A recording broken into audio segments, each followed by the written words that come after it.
right, good afternoon. Mr. McDowell, Mr. Duval, Present. Mr. Badura, Ms. Devine, Mr. Davis. Here. Mayor Benjamin. Thank you.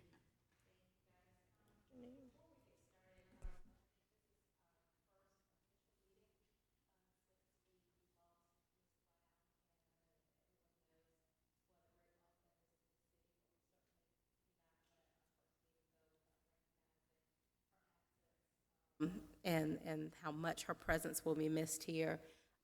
Thank you to staff so much for allowing us to memorialize her absence here, and we will keep her, her chair draped until there is another council member sworn in.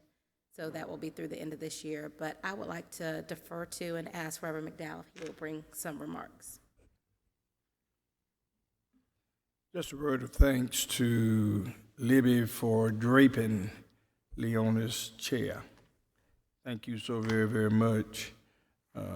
Very symbolic of who this passionate warrior was in the life of us, each of us. I had an opportunity some years ago to meet this delightful woman.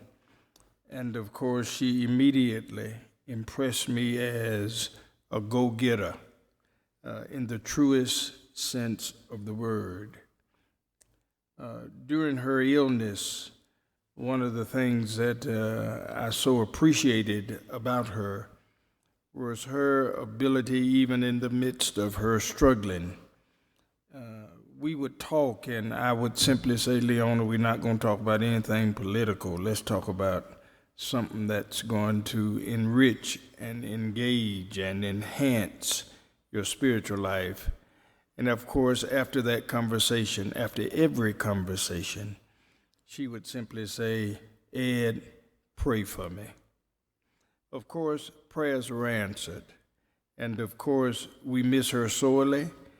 Did not have this opportunity at our last council meeting, at our last call meeting, because of it was so short and did not have an opportunity to say these words.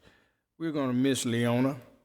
We're going to miss her passion, her ability to articulate her views. We're going to miss that. It's because of her legacy that some of us, each of us, sort of feed into. So we are grateful for her life, for her legacy, and of course for gracing this chamber with her presence. Thank you, Reverend McDowell. And next is an invocation, so if you would just go ahead and continue and do invocation for us, please. Let us pray.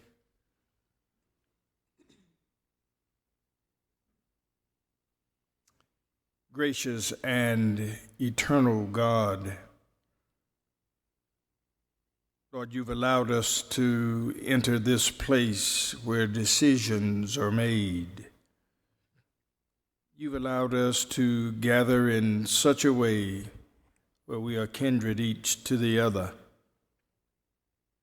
We simply ask and we pray for your Spirit to move in this place in such a way that what we talk about, what we listen to, may be the things that are necessary for our city to continue to grow and expand itself.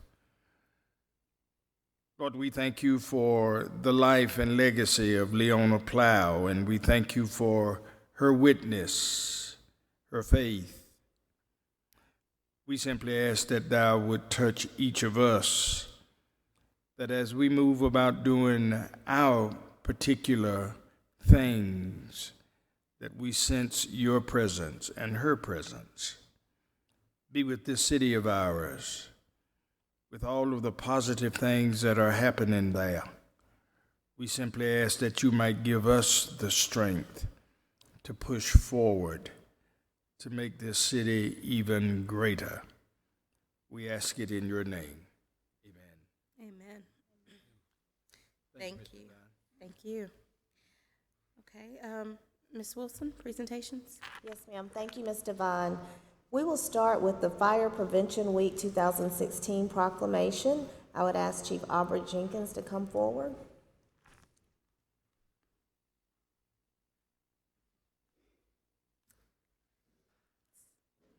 I've got the proclamation, but do you want to say something first?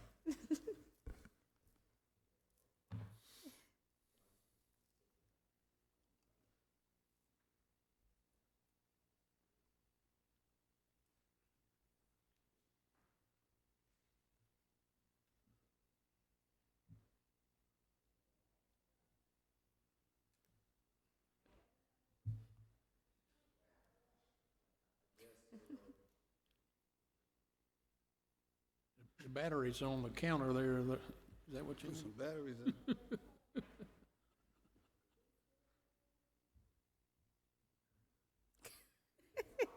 Yes, we know you can talk loud.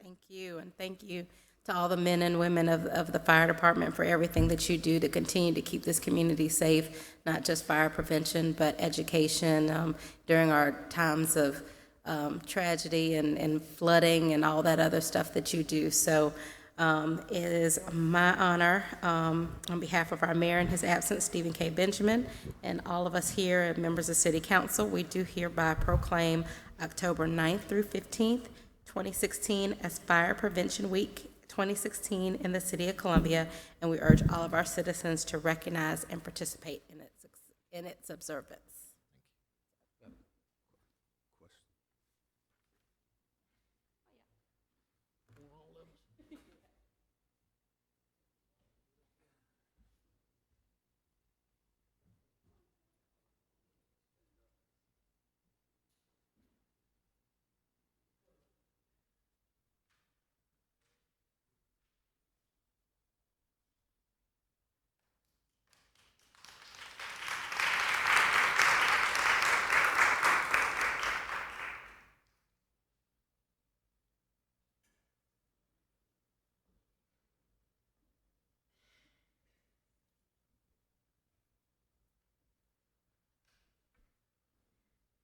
I have to say, Chief Jenkins, I saw during the Tunnels to Towers run, we had one of our female firefighters run in memory of one of our fallen firefighters, and I think that was such a testament and tribute to not only to him and his family, but the family here at the City of Columbia. And so if you would give her our congratulations for finishing that race, and thank you for all that she does, and again, all the men and women of the fire department.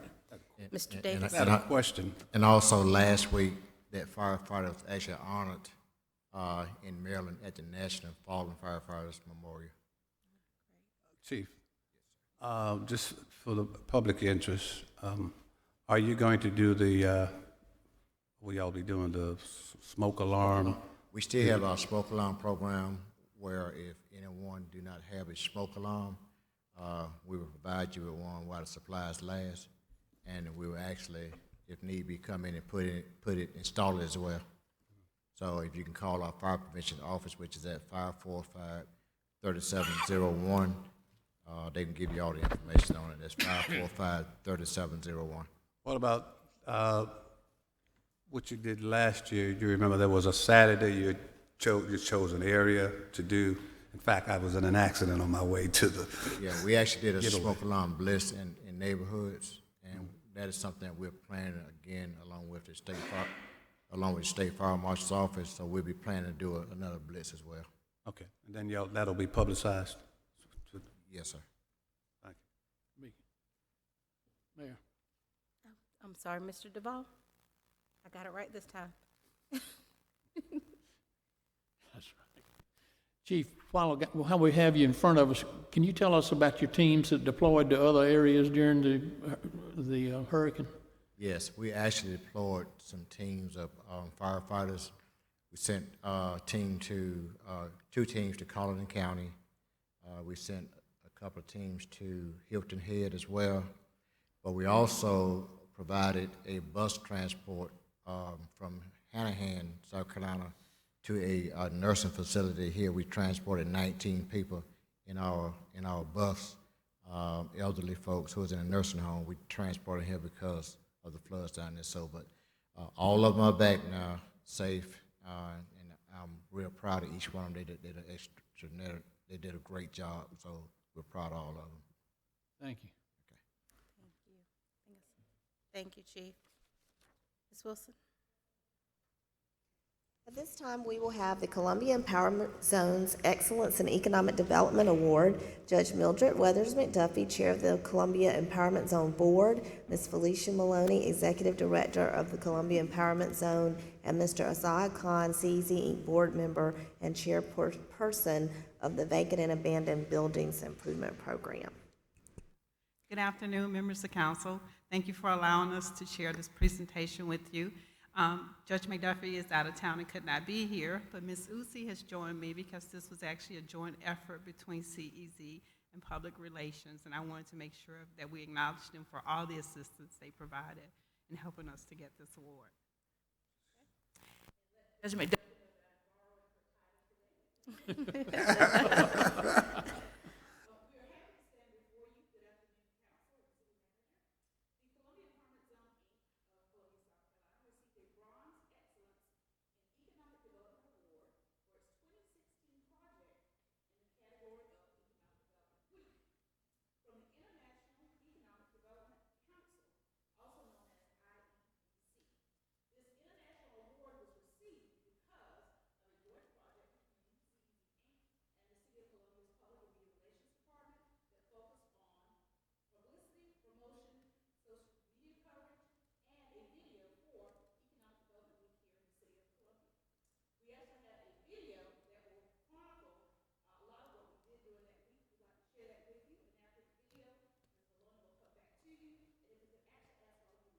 Or a photo op.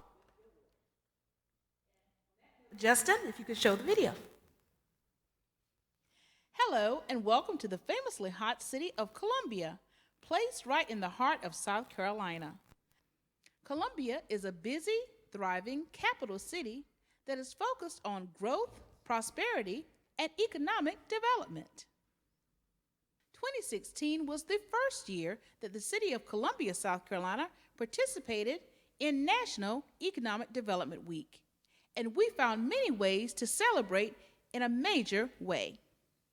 We have many organizations doing great things in the city of Columbia, but one of the most important is the Columbia Empowerment Zone Incorporated and their Vacant and Abandoned Building Incentive Program. Felicia Maloney, Executive Director of the Columbia Empowerment Zone, or CEZ, explains what the incentive program is and why it is such a great need. The Vacant and Abandoned Building Incentive Program is a tool that the Columbia Empowerment Zone uses to incentivize the reuse of vacant and abandoned buildings in the city of Columbia and Richland County, such as the building that I'm standing in front of here, where you can see all the blight. This program is very special to the city of Columbia and Richland County, and of course it's passionate to the members of the Columbia Empowerment Zone Board. It provides an opportunity. It's a unique opportunity. There are not many programs, or if any, out there that actually are a true grant program that incentivizes economic development. Again, the program is to incentivize the reuse of vacant and abandoned buildings and to help us incentivize or fulfill our missions and goals of blight elimination, job creation, and just overall community improvement.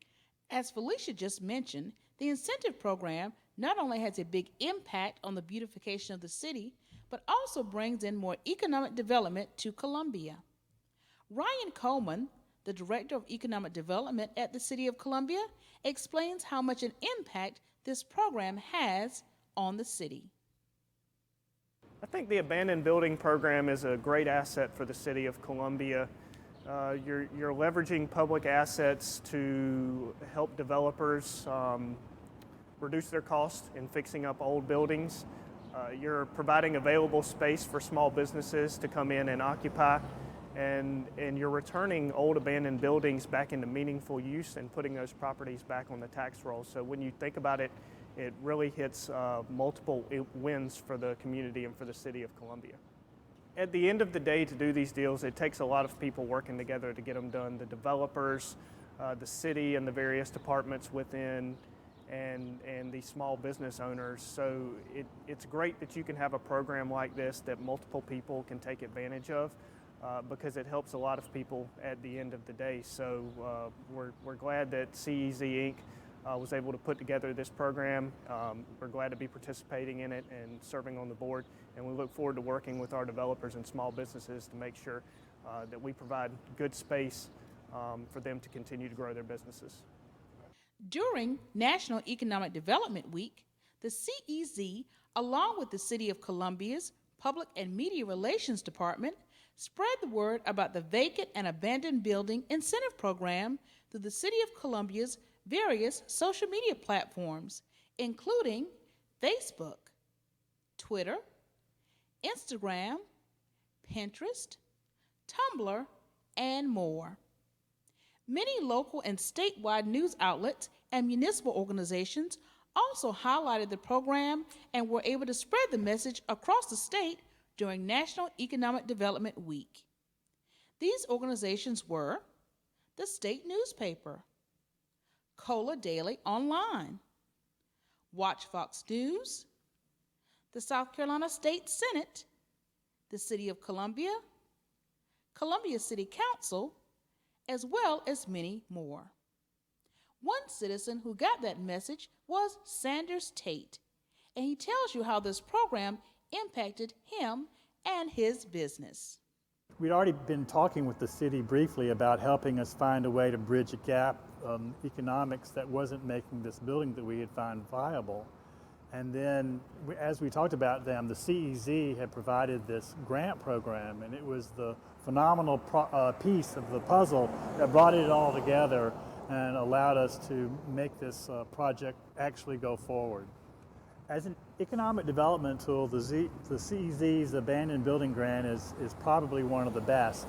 They've targeted abandoned buildings, which are automatically usually in economically deprived areas, and those buildings are the ones that seem to be the hardest for people to really get their vision around. How can this go from being totally derelict to something that is back in the useful economic part of our city? So yes, I think it's a great tool. Relatively small investment that the CEZ provided us was multiplied 8 times, and take a building that was vacant for 5 to 6 years, and now it'll be a viable part of our community again. As you can see, the CEZ and the Vacant and Abandoned Building Incentive Program is vital for the development of the City of Columbia, aesthetically and financially. To close this video, we leave you with the Mayor of Columbia, the Honorable Stephen K. Benjamin, who explains the importance of CEZ, the incentive program, and its impact on economic development in the City of Columbia, South Carolina. The City of Columbia is going through a fantastic revitalization, over $1.4 billion of capital investment invested in our downtown just over the last few years.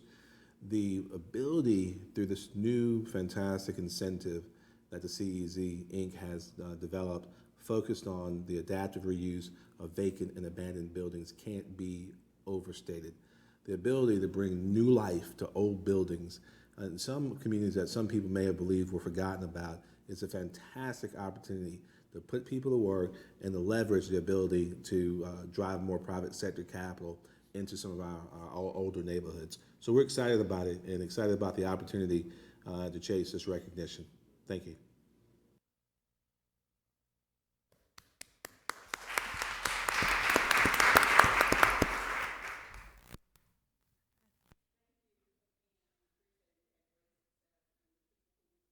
We're very, very, very appreciative. And most of the projects are about complete. We have a few that are still working, but they're still moving forward. And if I could ask the other, Mr. Khan chaired this committee, so I appreciate his time, and the committee who vetted these applications before presenting them to the board. And we have a few CEZ board members here, Mary Sparrow and Sher Cofield, and Verdine Gleaton, staff person, if they could join us for a photo op with council at the award. Thank you.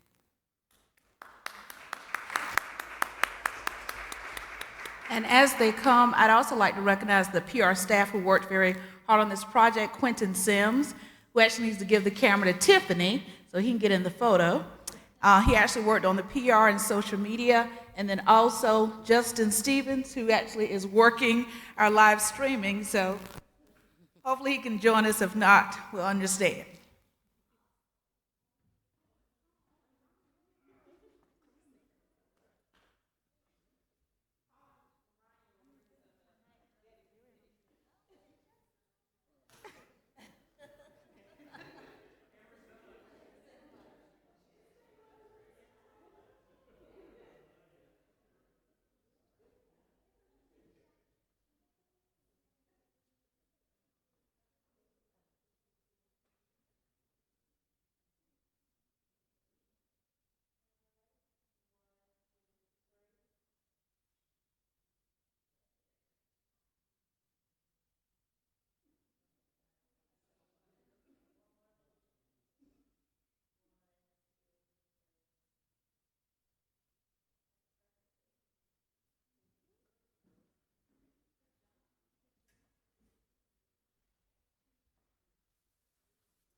And Ms. Wilson, I just wanted to add, I mean, Felicia and her staff and their board, they do phenomenal things. It's been great, but I know Mr. Duvall and I had an opportunity to attend the bus ride to see just a portion of the properties that they've been involved with over the last several years. And I will tell you that even it's interesting for Mr. Duvall, who's been here this year, and then I've been here multiple years.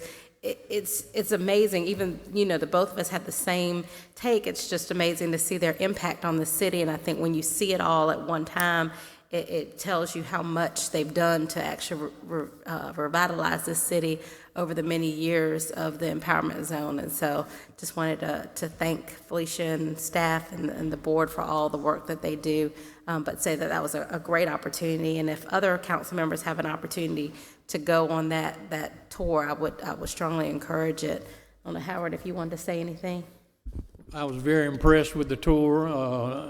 As Tamika said, that they've had a real positive influence on many sections of Columbia. I had it in my mind that they were focused on one section, mostly Sam's district, but I have found that they are on Divine Street, they're out at Owens Field, they're down in the Vista.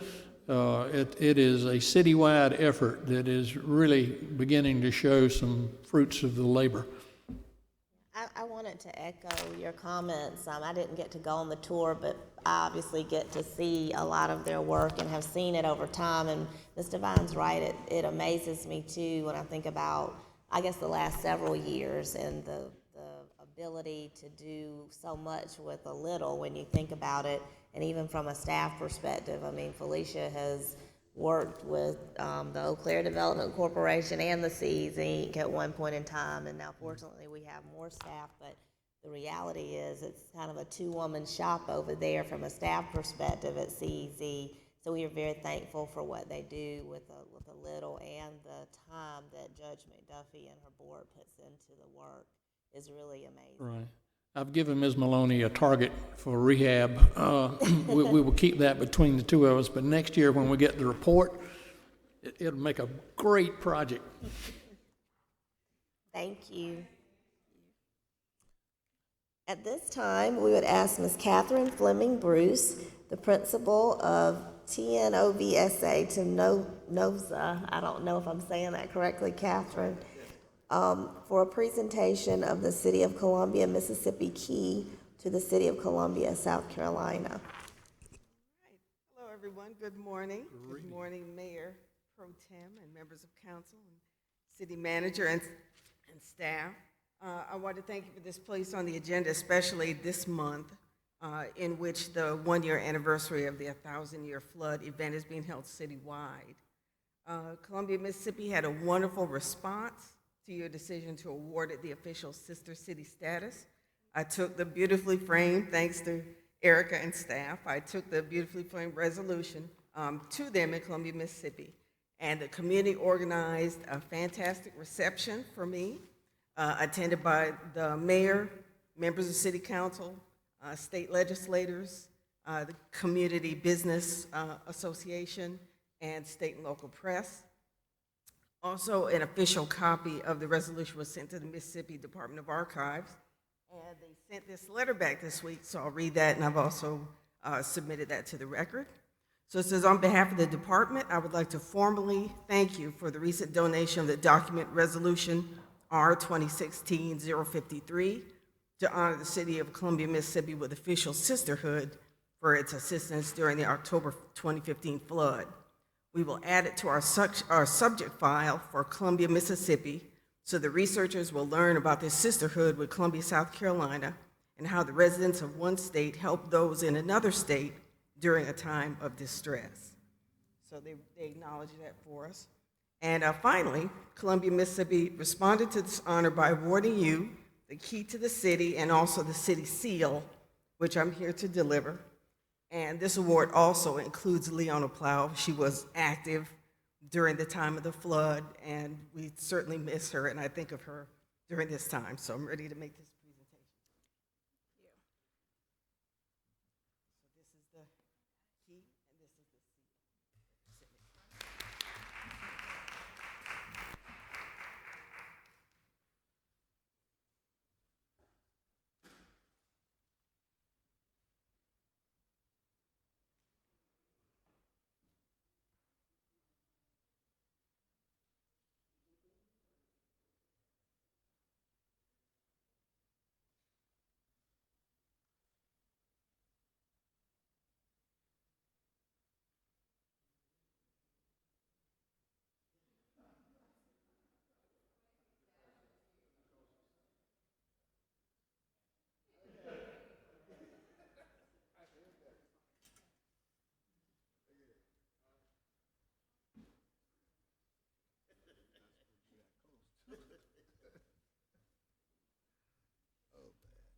Thank you, Catherine. Thank you so much, Catherine, and thank you for continuing to keep that relationship going, and we appreciate all of the work you've done. Thank you so much. As you know, Catherine is a member of the historic Waverly community, so you bring that legacy to Waverly also. Thank you very much. We will move forward with our final presentation, a Fast Forward update by Ms. Dee Albritton, Executive Director of Fast Forward.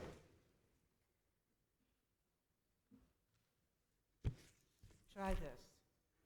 Bill Clinton was president, Dick Riley was Secretary of Education, Jim Hodges was governor, Bob Coble was mayor, Leona Plow was assistant city manager, E.W. Cromartie, Sam Davis, Franny Heiser, Jim Papadilla, Hamilton Osborne, and Ann Sinclair were our city council members. If you guessed it was 1999, it was the year we started. The 4-year-olds in our first program are now 22 and have graduated college. Fast Forward began with the initial plannings. It's so bizarre to be up here right now with the empowerment zone. We wrote a technology section in that. If you remember, Mr. Davis, that part didn't get funded, so we kept looking. Elaine Delk and I saw the same grant possibility on the same day. We both called Leona Plow's office, and the rest is kind of history. That was January of '99. October of '99, we had the ribbon cutting, and we were a reality. Over the last 18 years, can you believe it, Sam? 18. We have served thousands of people from 2 to 96. Our programs have changed over the years to reflect how Columbia has changed. And one thing that has remained consistent is our strong relationship and partnership with the city. Thank you for 18 years. We obviously couldn't have done it without you, and we're hopeful that we brought some value to the thousands of people who came through the doors. Thank you. you very much. I will say I'm not complaining, but Dee, the one thing has changed is you didn't bring us cookies or cake. You normally do that. I said the only thing that has changed is you didn't bring us cookies or cake. You know, somebody told me that everybody was on a health Yes, check. I was gonna say I'm not complaining because it's not on our Let's Move Okay, approved diet. However, I will. Yeah, somebody said, no, everybody's eating healthy. I said, okay, well, I don't want to make everybody angry, and I didn't think a tofu cake was right. So. I'm just joking. Thank you so much for all that you do, and I did get your message, and I forwarded it to the city manager, and we'll follow up on that. Yes, sir. Hey, I haven't been by the center in quite a while, but how are you doing with the job placements, work placements for the For veterans? vets and some of the folks with disabilities? We are still working with people with disabilities with Babcock Center and also with Aldersgate. And I just got a call last week from Mercy about bringing in the people from there. We are working on job skills. People are working for their GEDs. One young woman has had an interview, and we're trying to see where we can go with that. With the Veterans Program, last year we had 111 placements just for people through there, and then we had about 22 other people who were hired. So far since July of this year, 36 placements. Formerly homeless veterans have already been placed. So, The reason I ask, that's one of those, I call it a service, not a program, that folks just don't hear about. And you have you're serving two groups of people who you don't traditionally find in a lot of the other so-called work programs and training programs. And they're not from any particular targeted area, but they come from all over the city, and I think maybe the county as well. And they are placed on jobs and also get the training, some technical training that they normally wouldn't get anywhere else in the city. So I think that's what's special about it. It's quiet, but it is effective, and I think I know the families appreciate that. You know. thank you, and we're real excited about expanding with Mercy. That's something we weren't going to be able to do, but without some help from the city, so we're excited about that. I think one of the big things is some exciting news. 5 people who came through our first year of working with the homeless veterans, 2010, are now homeowners. So we're starting to see more homeowners coming through, and we've been working with Dolly and everybody in her department to get that information out. And we have a couple of people who are in meetings with them about buying homes. So when you go from not only homeless to apartment dwellers, but homeless to homeowners, it's pretty amazing. Can you maybe kind of put something together on that, some of those successes and the numbers and that sort of thing? Absolutely. That we can look at. I don't know that you get much. I know you get credit, but much exposure. I think it's important that people know that the city does have an entity that's kind of serving people who normally don't receive services, and it's low cost as well. So And something new that we just started with the Columbia Housing Authority. I don't know if y'all are aware of it. I am. But you now have to do all of your Social Security work online. And so all of the people who are in Columbia Housing Authority that have to recertify every year need to get this information. So we've been working with them and bringing in groups of seniors from Columbia Housing Authority and training them, setting up their emails, teaching them how to use the internet, and setting up their Social Security accounts. And I just got an email from Nancy Stoudemeyer today that the Social Security Administration is very excited about that program and wants to look at it as a model. It really makes a huge difference to folks to be able to immediately recertify, not have to go through the lines, but also just in quality of life for some folks who can now order their prescriptions to be delivered and things online that they wouldn't necessarily have been able to do. So it's been really exciting to expand that. Yes, sir. You had some frustrations with the changes in the bus system, and I know that those changes are fluid in that they're trying to monitor and adjust some of the routes. Are you still frustrated with the bus system? And tell me what routes. I should have brought the cake. Yes, sir, I am. We remain frustrated. I think one of the things that we have to look at as a community is that there are some really wonderful high-paying jobs in Lexington that the people who live here can't get to. And if they get those jobs, they have to move to Lexington, where there is no affordable housing. So our community is really kind of caught in poverty, and then when they get successful, they have to leave. Just having some bus transportation to Amazon, Akibono, paying up to $22 an hour, things like that would make a tremendous difference. And in some of the discussions, someone said, well, you know, that's Richland County money. You know, the penny sales tax was Richland County. And I didn't see anything in there that said we couldn't take Richland County residents to higher paying jobs anywhere. So we would very much like to continue to explore that, and also to explore the fact that the majority of the bus stops are not covered, are not handicap accessible. You can't get up to them on wheelchairs. So there's just so many things that we need to address as a community to be inclusive and to make sure that our folks can get to jobs, because if you have to ride a bus, I have people who are riding 3 hours a day just to go to work, and it's really hard to ask people to do that. They have just, I think you saw in the paper that we just gave free bus tickets to every freshman at the University of South Carolina, and they've given free bus tickets to high school students. We haven't given any to any single moms or people with disabilities who need to get to work. So I think we've got some thinking we need to do about how we approach these things, and ways to make our community more responsive to the needs of the people who work here at the city even. Mm-hmm. I mean, we've got lots of people who work on Main Street who have to catch the bus. And that $40 a month for somebody who makes $15,000 is really hard. What about the route to the VA hospital? Has that been amended? No, it has not. So we still have to make 2 transfers to get from downtown to the hospital? Yes, sir. And if you look at the bus stop that they have to stop at on Croson Road, if you're familiar with that, the actual bus stop is under electrical wires.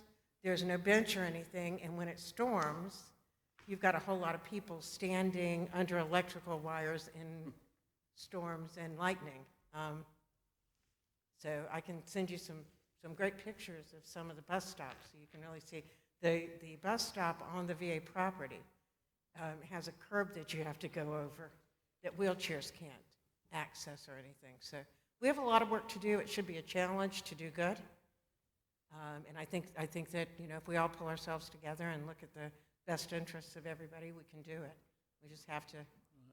Well, I think council has asked the city manager to get the bus system in front of us. Yes, sir. It was actually scheduled for today, Okay. but since Mayor Benjamin wasn't going to be here, I know you all wanted to talk to the director, so Check the agendas. yes, it so should you can be come back. maybe the next. It'll be on November 1st. Okay. So, and I just, Reverend McDowell.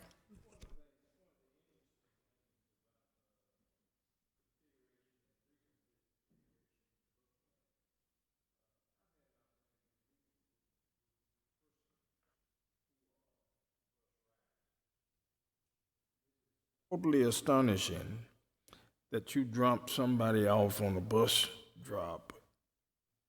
Here's the bus, and there's a ditch. At some point, I would hopefully, prayerfully, that we get the bus folk before us. Folk are hurting badly. Not only in the city of Columbia, but they are hurting as it relates to bus transportation. And seemingly those persons who are in the position to effectuate change has not listened to the community. And I am appalled at that. I really am. So I'm like Howard now. I want to get the bus folk before us. And I want to make sure that persons and their transportational needs are taken care of, and that someone doesn't step off of a bus into a ditch. I don't like that, and I think it's beyond us to continue to support something like that when that happens. And I think it's real important because we look at this and we talk about it on that level, but we have to look at it from an employer's standpoint too, because we have a lot of employers who desperately need to have better service for their employees. So it's good for employers. It's good to be able to get people to that 7 a.m. job. It's good to be able to get people to, right now, if you work 7 to 3, you're okay, but if you work 3 to 11 and you can only get back to the transit station, you can't get home. And if you work 11 to 7, you can't get to work or go home. So we have a lot of thinking to do as a community who can do this, who can pull ourselves together to do the best for the residents here. Not just people going to work too, but when you think about the seniors who are living at Finley House or Christopher Towers or Oak Reed, who have to take a bus to get to a doctor, sometimes it's a 2-hour ride. For a lot of people who have to do that, particularly in the summer, if you are going for physical reasons, medications don't work if you get to, if you're overheated. So it's negating their medicine and everything. So we have a lot to think about and lots of opportunities, I think, to approach this, from pulling employers together, pulling other people together to see if we can't continue this momentum that we have in the city to make the city better by addressing the issues of everyone who's here. Thank you. Thank you. And Ms. Wilson, I was just going to say a follow-up on that. I know you're scheduling that. If we could also make sure that our appointees to the CMRTA board are asked to come to that meeting so that they can hear council's questions and concerns, since they're the ones that are on the board and they can affect some change. Okay. Thank you, Dee. We appreciate it.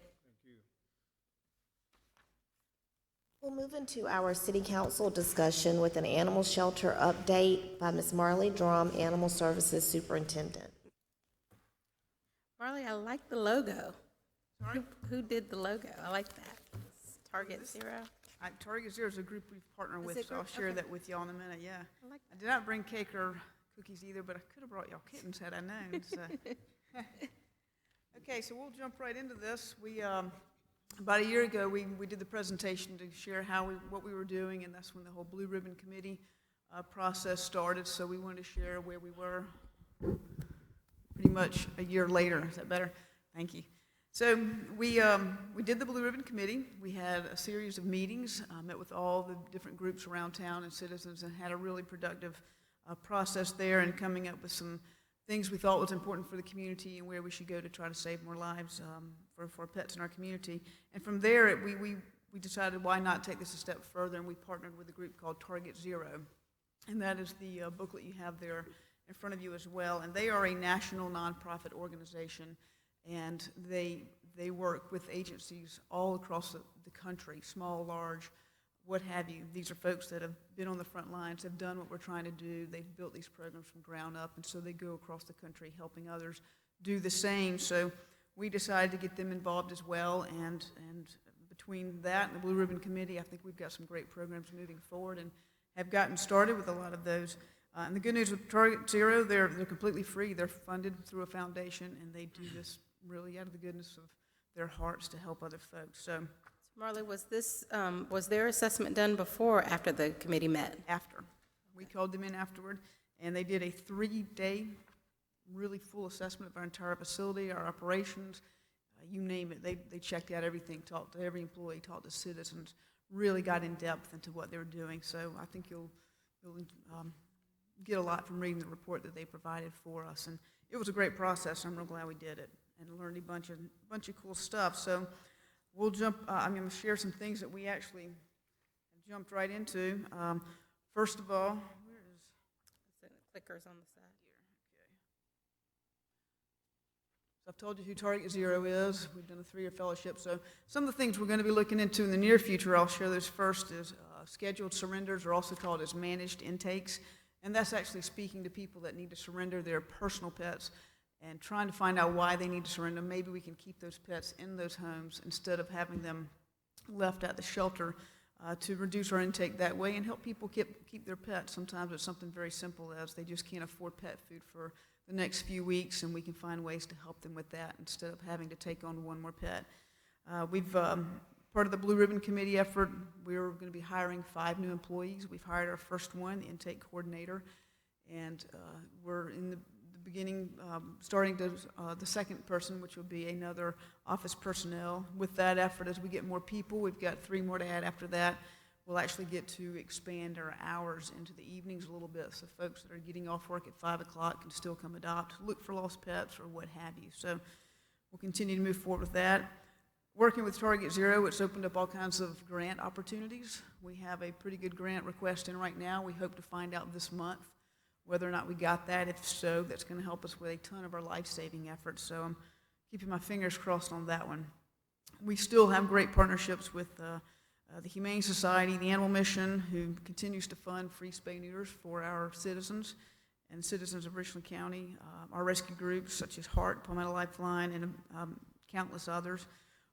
Our partnership with Richland County is still very strong and getting stronger. We had a meeting with them yesterday in our Animal Advisory Committee, and I was thrilled to learn that they're really pushing forward with what we're doing. They want their ordinances and their efforts to be in line with what we're doing. So as you'll see through some of these programs, it's really going to help us save a lot more lives and having them partner side by side with us on this. So the first, we decided with what we've learned from Target Zero and the Blue Ribbon Committee, we had some things we could pretty much start right away. And one of them was the Community Cat Program. We've quietly started letting folks know that we no longer want to be in the business of trapping cats just to bring them in and have them euthanized. So we have informed people that when they call us for a trap now, we're happy to come do that. What we're doing is we're doing a TNR program for them. We pick up the cat, the next day we spay and neuter it, the following day we take it right back to where we got it from. Many of these cats are well taken care of. They have a home. They just, for whatever reason, inadvertently end up at the shelter. And since only about 2% of the cats that come to our shelter are actually reclaimed by owners, these cats have a much better chance of getting back home if they go back to where they're from. Most of them are just cruising the neighborhood and weren't lost to begin with. So they really need to get back to where they came from instead of waiting to see if somebody comes and claims them from the shelter. This reduces the time we have to hold the cats. It reduces their chances of getting sick. It's just a lot less stressful for the animals in general, and we're saving a lot more lives through that. Marley, when you do that, do you know, what's the percentage of the ones that you actually trap actually hadn't been spayed or neutered? I mean, do you know some of them had been or? Yeah, we actually, as of tomorrow, probably will have spayed and neutered our 100th cat through this program. We started this back in late July, early August, and I would say we've probably had 3 or 4 come in that were already spayed and neutered. The ear was tipped, so we knew they were already into a community cat program somewhere. So we just deliver those right back. Don't even keep them at the shelter. We get them right back to their outside homes. So the cool thing is the lives it saved. These are cats that most likely would have been euthanized, sadly. So here are 100 cats that we've saved right off the bat just by implementing this program. Some of these cats are feral, but if they're healthy, we can tell they have a good food source somewhere. They're taken care of. They're not sick. They're not injured. So apparently they're making a pretty good living.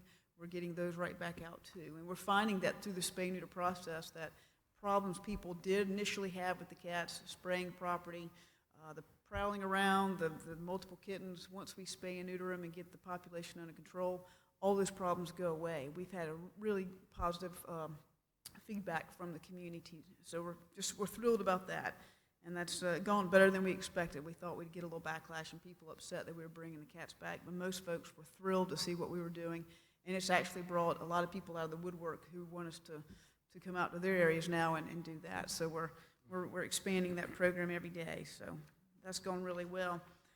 The next one we have is, here, just real quick so you can see what other communities have done. On these graphs, you've got Indianapolis, Huntsville, and Jacksonville.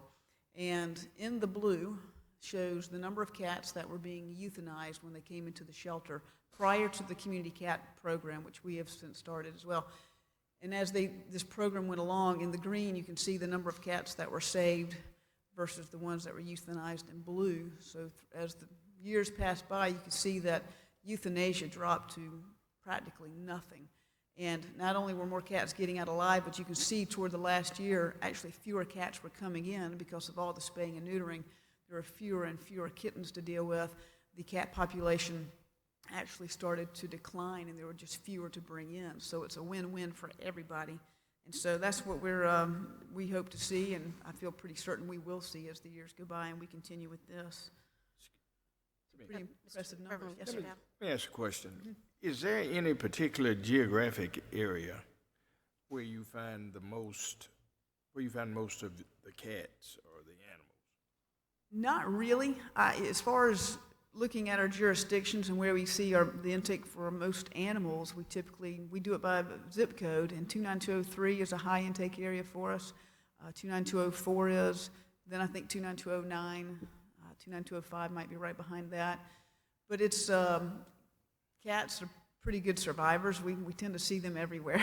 So we're trying to hit anywhere we know we have problems. And when people call us and say, here's what's going on, we try to get on it as fast as we can. And not only are we doing this, through the voucher program, we have more and more citizens that are actually trapping and doing the same, and they're taking the cats to the low-cost clinics or their private vets. So we're not being burdened with all these extra surgeries beyond what we can actually deal with. We're encouraging more and more citizens to do the same, so it's working out pretty well. Our next program that we started right away is Adoption Ambassadors, and it's basically a foster program, but instead of somebody fostering this pet for a short term and then bringing it back to us, they actually find it a home for us.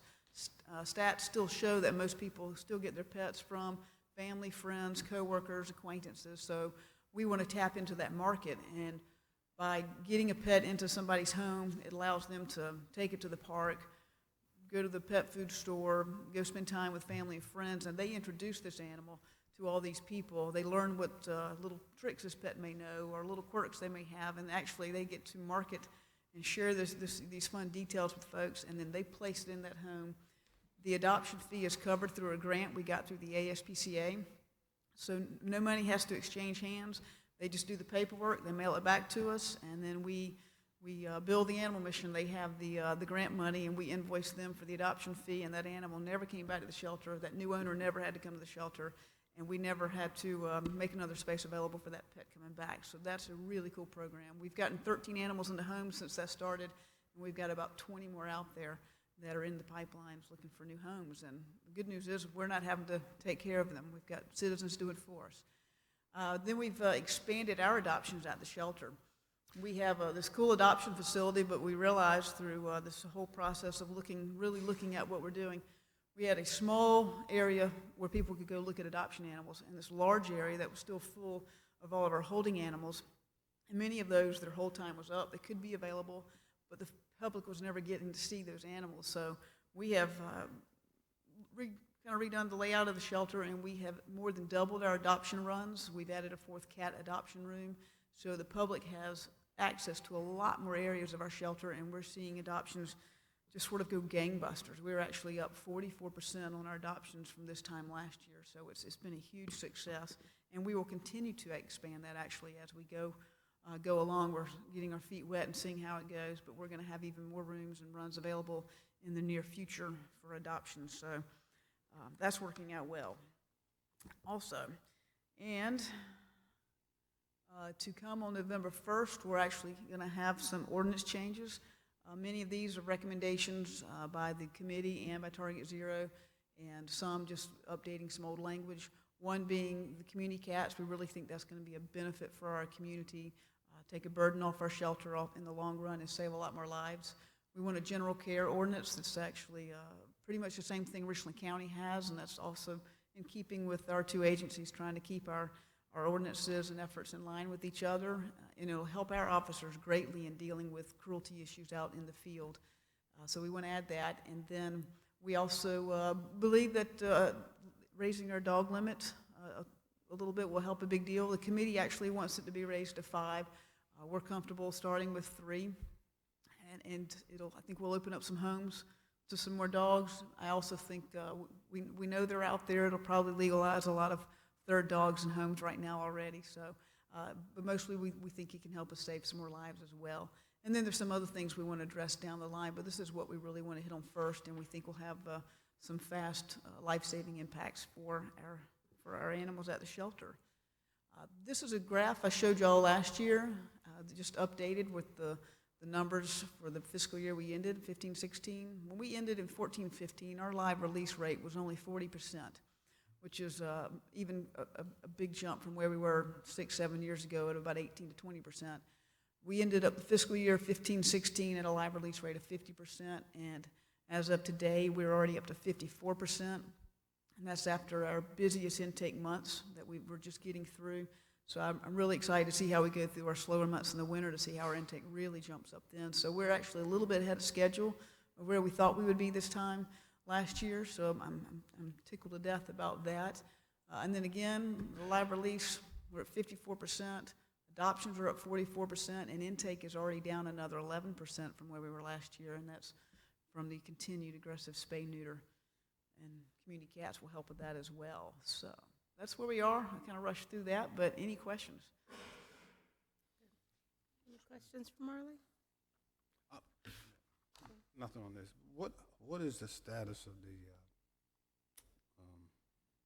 the construction of the old society building? Yeah. The old building, the SENG was out there yesterday disconnecting the electricity, and we're waiting really any day for the demolition crew to show up. I expect to see them pull in our driveway any day. They've been told to come on, let's get going. So we have a schedule. Is there a schedule on that? I think they have to be done with demolition by December 11th, no, 24th of this month. Oh, well, there you go. And construction starts? We don't have a start date on that yet. Hunter's doing good. Awesome. That's good to hear. Love to hear happy pet stories. He's finished his obedience. Very good. So hopefully we're happy with that. Huh? Hopefully he's doing well with that then. He's doing well, and he's healthy. Great. Immature but healthy. My wife says it's because he's been doing it. I don't know. Anyone else? Okay. Thank y'all very much. Thank you, Marley, and thank you for all the hard work. I think this is great information. And we're showing progress, which is what we want to see. Thank you, Marley, for a great presentation. Ms. Devine, you may have a note about an additional item for executive session. All right, can you tell us what the item is? Is it under here? It will still be under legal advice, but if you could add it. Okay. I sent you a note, but it's CMRTA. The one item? CMRTA. Okay, yeah. So do we have a motion? Don't move. Oh, I'm sorry. Okay. Move that we go into executive session for the receipt of legal advice. Second. And that would be legal advice on Glassmeyer versus City of Columbia and the CMRTA. Okay. It's been properly moved in second. If the clerk would read the roll. Mr. McDowell?